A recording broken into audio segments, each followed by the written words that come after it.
మహాగణాధిపతయే నమః. ఓం గురుభ్యో నమః. ఓం శ్రీమాత్రే నమః. పరమేశ్వర స్వరూపమైనటువంటి జ్యోతిష, వాస్తు మరియు ఇతర అనేకమైనటువంటి శాస్త్రములను మనకు అందించినటువంటి మహర్షులకి నమస్కారం. హయగ్రీవ హయగ్రీవ హయగ్రీవేతి యో వదేత్తస్య నిస్సరతే వాణి జహ్నుకన్యా ప్రవాహవత్. అరుణాం కరుణాతరంగితాక్షీం ధృతపాశాంకుశపుష్పబాణచాపాం అనిమాదిభిరావృతాం మయూకైః అహమిత్యేవ విభావయే భవానీం. శ్రీమాత్రే నమః. ప్రేక్షకులకి ఆ లలితాంబిక అమ్మవారి యొక్క అనుగ్రహం పరిపూర్ణంగా కలగాలని మనస్ఫూర్తిగా కోరుకుంటూ, మనం ఈరోజు చెప్పుకోబోయేటువంటి 7వ తేదీ నుంచి 13వ తేదీ వరకు ఉన్నటువంటి వార ఫలితాల్లో 8వ తేదీ మనకి గ్రహణం ఉంది. ఆ గ్రహణము యొక్క ఫలము ద్వాదశ లగ్నాల వారికి ఎలా ఉంటుంది? అయితే మన ఇండియాలో గ్రహణం లేదండి, ఇది బయట దేశాల్లో ఉంది. అయితే ఏ లగ్నం వారు లేదా ఏ రాశి వారు ఏ జాగ్రత్త తీసుకోవాలని మాత్రం ఈ గ్రహం ఫలితం మాత్రం ఒక 40 రోజులు ఉంటుంది దాదాపుగా. అయితే ఇండియాలో నివసించే వారికి చాలా తక్కువగా ఉంటుంది. అమెరికన్ కంట్రీస్లో నివసించే వారికి ఈ గ్రహణ ప్రభావం ఉంటుంది. కాబట్టి దానికి సంబంధించినటువంటి ఫలితము, జాగ్రత్త, ఏ దానం చేసుకోవాలి, ఏ రాశి వారు దానం చేసుకోవాలి, అదేవిధంగా ఏ దేవతారాధన చేసుకోవాలనే విషయాలు మనం ఇప్పుడు తెలుసుకుందాం. కుంభలగ్నము, కుంభరాశి. కుంభం వారికి మీకు ధనస్థానంలో గ్రహణం జరుగుతుంది. ధనస్థానంలో జరగడం అనేటువంటిది కొంత ధన సంబంధించిన, కుటుంబ సంబంధించిన విషయాల పట్ల కాస్త జాగ్రత్త వహించాలి, ఇది గుర్తుపెట్టుకోండి. అలాగే ఇక్కడ దీంతోపాటు మీకు ఈ గ్రహణము ఏదైతే ఉందో సప్తమాధిపతికి జరుగుతుంది, అంటే రవికి జరుగుతుంది. కాబట్టి ఇప్పుడు గుర్తుపెట్టుకోండి, వివాహ సంబంధించిన విషయంలో మెడికల్ రంగాల్లో ఉన్నటువంటి వారితోని, లేదా ఏదైనా ఒక ఆరోగ్యానికి సంబంధించిన గవర్నమెంట్ ఎంప్లాయీస్ ఇటువంటి వారితో సంబంధ బాంధవ్యాలు కుదుర్చుకునేటప్పుడు, అంటే ఏదైనా ఒక బిజినెస్లో పార్ట్నర్ అవ్వచ్చు, లేనట్లయితే వివాహ సంబంధించిన విషయంలో వివాహ సంబంధం కుదుర్చుకోవడం కావచ్చు. ఇటువంటి విషయాల్లో కొంచెం జాగ్రత్తగా వాళ్ళ యొక్క స్థితి ఏమిటి, వాళ్ళ ఫ్యామిలీ బ్యాక్గ్రౌండ్ ఏమిటి, సహజంగా మంచి వాళ్ళ, అంటే ఫైనాన్షియల్ గురించి మాట్లాడట్లేదు, మంచిదనం అనేటువంటిది ఒకటి ఉంటుంది. అది ఎంతవరకు వాళ్ళలో ఉంది అనేటువంటిది కాస్త చూసుకొని సంబంధ బాంధవ్యాలు కుదుర్చుకోవాలి మీరు వివాహ సంబంధం విషయంలో ముఖ్యంగా. అలాగే ఇక్కడ 9వ స్థానాన్ని గురువు చూస్తున్నాడు కాబట్టి హైయర్ ఎడ్యుకేషన్ కోసం చేసే ప్రయత్నాలు మాత్రం ఖచ్చితంగా ఫలిస్తాయి. కాకపోతే ఈ పంచమాధిపతి కంబస్టై వక్రించున్నాడు, నీచభంగ రాజ్యం కూడా పొందాడు. కాబట్టి ఎవరికైనా గతంలో సంతానం కోసం చేసే ప్రయత్నంలో మిస్క్యారేజ్ లాంటివి అయిన వారు ఇప్పుడున్నటువంటి గ్రహస్థితి ఏమిటంటే ఏమిస్తుందంటే మీకు సంతాన సంబంధించినటువంటి యోగాన్ని కలిగింపజేస్తుంది, ఇది గుర్తుపెట్టుకోండి. మరియు మరొక విషయం ఏంటంటే ఇక్కడ ప్రధానంగా కొంచెం చేసేటువంటి ఉద్యోగంలో కొంత స్ట్రెస్సు సహజంగానే కుంభం వారికి ఈ రాశిలో శనితో పాటు కుజుడు కూడా ఉన్నాడు కాబట్టి సహజంగానే శని కర్మకారకుడు అంటూ ఉంటారు, ఉద్యోగ కారకుడు అంటూ ఉంటారు. కాబట్టి ఈ శనితో కుజుడు కూడా ఉన్నాడు కాబట్టి కొంత స్ట్రెస్ అనేటువంటిది ఉంటూ ఉంటుంది, మీకు ఉండదని కాదు. అయితే ఇక్కడ ఈ షేర్ మార్కెటింగ్ రిలేటెడ్ పూర్వీకుల ఆస్తులకు సంబంధించిన విషయాల పట్ల కాస్త జాగ్రత్తగా ఉండండి. కాస్త బాడీ పెయిన్స్, కొంచెం తల్లిగారికి కొంచెం హెల్త్ పరంగా కొంత స్ట్రెస్ ఉండడము, బికాజ్ ఆఫ్ ఈ కాంబినేషన్లో ప్రత్యేకంగా రాశిలో శని కుజుడు ఉన్నారు కాబట్టి 3వ అధిపతి అవుతాడు ప్రత్యేకంగా. ఈ 3వ అధిపతి అవడం వల్ల ఏంటంటే కొంచెం అన్నదమ్ముల మీద తెలియని ఒక అసహనం వ్యక్తం చేయడం, వారు మీ మీద కొంచెం ప్రెజర్ పెట్టడం, ఇట్లాంటివి వస్తూ ఉంటాయి.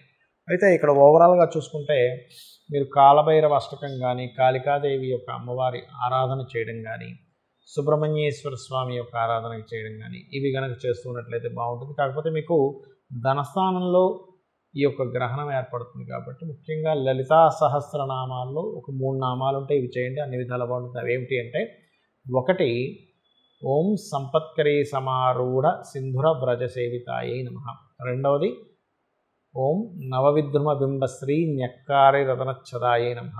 3వది ఓం ధర్మాధ్యక్ష ధనాధ్యక్ష ధన ధాన్య వివర్ధినియే నమః. ఇవి చేసుకోండి, అన్ని విధాలా బాగుంటుంది. అయితే గ్రహణం అనేటువంటిది అసలు ఏ సమయంలో ఉంది, మన భారతదేశంలో ఎందుకు లేదనుకుంటున్నాము చూసుకున్నట్లయితే రాత్రి 10:08 నుంచి అర్ధరాత్రి 1:25 మధ్యలో మన ఇండియా కాలమాన పరంగా ఉంటుంది. మరి రాత్రిపూట గ్రహణం ఉన్నప్పుడు సూర్యుడు ఉండడు కదా, అమెరికన్ కంట్రీస్లో ఉంటారు, వెస్ట్రన్ కంట్రీస్లో. కాబట్టి అక్కడ గ్రహణం కనబడుతుంది. కాబట్టి ఎక్కడైతే గ్రహణం కనబడుతుందో అక్కడ మాత్రమే దాని ప్రభావం ఉంటుంది, గుర్తుపెట్టుకోండి. అయితే చాలామందికి ఏంటంటే మా నక్షత్రాల్లో జరుగుతుంది కదండి, మాకు ఎఫెక్ట్ ఉంటుంది కదా అని అడుగుతూ ఉంటారు. అది కొంత ఉంటుంది, చాలా స్వల్పం, దాని గురించి ఏమి టెన్షన్ పడాల్సిన అవసరం లేదు. అయితే ఒకవేళ సరే మేము యూఎస్ కంట్రీస్లో ఉన్నామండి, అప్పుడు ఏమిటి పరిస్థితి, దానికి కూడా నేను మీకు చెప్తాను. అయితే ఉత్తరాభాద్ర నక్షత్రంలో గ్రహణం జరుగుతుంది కాబట్టి కాస్త శని నక్షత్రాల వాళ్ళు, అంటే ఉత్తరాభాద్ర, పుష్యమి, అనురాధ నక్షత్రాల వారు మీరు గనక దానం ఇచ్చుకుంటే సరిపోతుంది. అయితే ఎప్పుడైనా గుర్తుపెట్టుకోండి, గ్రహణము అనగానే భయపడేటువంటి విషయం కాదు, ఇది బాగా అర్థం చేసుకోండి. మనకి మహర్షులు గ్రహణం పట్టింది అనగానే మీరు భయపడండి, మీరు ఫలానా బాధపడండి అని చెప్పలేదు ఎక్కడా కూడా. గ్రహణ సమయం చాలా గొప్ప సమయం. మీ యొక్క పూర్వజన్మ కర్మలు దగ్ధం చేసుకోవడానికి ఆ సమయంలో మీరు ఏదైనా గురువుల నుంచి పొందినటువంటి మంత్రాన్ని చాంటింగ్ చేయడం కానీ, లేనట్లయితే మీరు చూడండి ఒక్కోసారి గురువుల నుంచి పొందిన మంత్రము లేనట్లయితే ఏదైనా మీకు నామాలు ఉంటాయి, ఓం నమో నారాయణాయ, ఓం నమ శివాయ, ఓం శ్రీమాత్రే నమః, ఇలాంటివి. లేదా లలిత సహస్రనామాల్లో మనం చాలా నామాలు చెప్పాం. ఏంటి, ఉద్యోగం రావాలి, ఓం మాణిక్య మకుటాకార జానుద్వయ విరాజితాయై నమః, లేదా ఓం శ్రీమాత శ్రీ మహారాజ్ఞి శ్రీమత్ సింహాసనేశ్వరి నమః. లేదా వ్యాధి ఉంటుంది కొంతమందికి, ఓం సర్వవ్యాధి ప్రశమని సర్వమృత్యు నివారిణి అగ్రగణ్య అచింత్య రూప కలికల్మషనాశిని.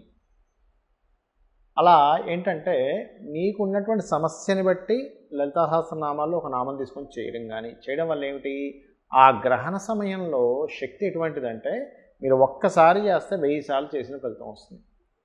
కాబట్టి 1000 సార్లు చేసిన ఫలితం కాబట్టి దాదాపుగా 4 గంటల చిల్లర ఉంటుంది. కాబట్టి గ్రహణము ఈ చేసిన చాంటింగ్ వల్ల మీ పూర్వజన్మ కర్మ దగ్ధమై మీరు చేసే ప్రయత్నాలు సఫలీకృతం అవుతాయి. కాబట్టి మహర్షులు గ్రహణ సమయాన్ని జపానికి వాడుకోండి అని చెప్పారు. మరి గ్రహణ సమయంలో గర్భవతులు కొంచెం రెస్ట్ తీసుకోవాలంటారు, అది ఎంతవరకు కరెక్ట్ అంటే అది కరెక్టే, ఏమీ లేదండి, ఏదో పెద్ద ఇబ్బంది ఏం లేదు, మనం కాసేపు రెస్ట్ తీసుకుంటాంగా. అలా గర్భం దాల్చినటువంటి వారు యూఎస్ కంట్రీస్లో, అమెరికన్ కంట్రీస్లో ఉండేటువంటి స్త్రీలు చక్కగా ఆ సమయంలో అటు ఇటు తిరగకుండా బయటికి వెళ్ళి గ్రహణం సంబంధించినవి చూడకుండా కాస్త ఇంట్లో సైలెంట్గా ఉంటే సరిపోతుంది. మరి కామన్ పీపుల్ గ్రహణాన్ని చూడొచ్చా? ఖచ్చితంగా ఆ ఫిలిం లాంటిది పెట్టుకుంటారు, లేకపోతే నల్ల కళ్ళద్దాలు పెట్టుకుంటారు, కొన్ని ఎక్విప్మెంట్స్ ఉంటాయి, అవి వాడుతూ చూడాలి కానీ డైరెక్ట్గా చూడకూడదు, గుర్తుపెట్టుకోండి. అలాగే మరొక విషయం ఏంటంటే దానం ఏమి ఇవ్వాలి. ఇక్కడ మీనరాశిలో గ్రహణం ఉత్తరాభాద్ర నక్షత్రంలో పడుతుంది కాబట్టి మీనరాశి ఉత్తరాభాద్ర నక్షత్రం వారు, అది కూడా యూఎస్ కంట్రీస్లో ఉన్న వాళ్ళు ఇవ్వాలి, ఇక్కడ ఉన్న వాళ్ళకి అవసరం లేదు. ఒకవేళ ఇవ్వాలనుకుంటే ఇవ్వండి, తప్పేం లేదు, ఎందుకంటే దానం ఇవ్వడం ద్వారా మంచి ఫలితం ఉంటుంది కాబట్టి. ఏమి ఇవ్వాలి, నువ్వులు, మినుములు, ఉలవలు, గోధుమలు, బియ్యం, ఈ 5 పదార్థాలు దానంగా ఇవ్వండి, కేజీంబావు లాగా. అదేవిధంగా ఒక పాత్రలో నెయ్యి ఉంచి, అంటే ఒక 100 గ్రాములు 200 గ్రాములు 1/2 కిలో ఎంతో కొంత ఒక పాత్రతో నెయ్యి. అదేవిధంగా మనకి చూడండి వెండివి చిన్న ఉంటాయి, చాలా పల్చగా ఉంటాయి, సూర్య ప్రతిమ, చంద్ర ప్రతిమ, నాగ ప్రతిమ ఇస్తారు, ఇవి ఇవ్వండి. దీంతోపాటు ప్రత్యేకంగా ఏంటంటే ఒకటే గుర్తుపెట్టుకోండి, మీరు వీలైతే ఏంటి వీలు చూసుకోండి, ఎందుకంటే వీలైతే అనే పదం ఎందుకు వాడానంటే మనకి విదేశాలలో అంత ఈజీగా నవగ్రహాల దగ్గర దీపం పెట్టనివ్వరు.